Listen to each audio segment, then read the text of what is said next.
In this video, we'll walk you through connecting your Kotak Neo account with uTrade Algos. Start by logging into your uTrade Algos account. Click on the profile icon in the top right corner, select Manage Brokers. Find Kotak Neo in the list of brokers and click Setup. Enter a connection name and your mobile number.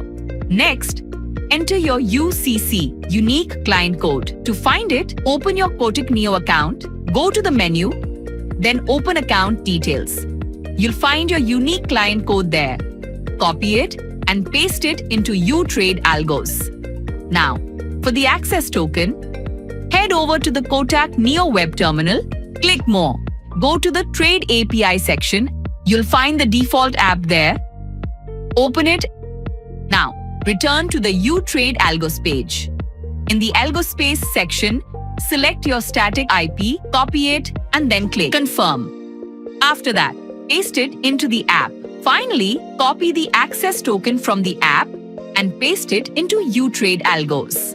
Click Add Kotak Neo account. On the next screen, enter your MPIN and TOTP. Then click Login with Kotak Neo account. Once authenticated, your Kotak account is linked and will appear under the Connected section in Manage Broker.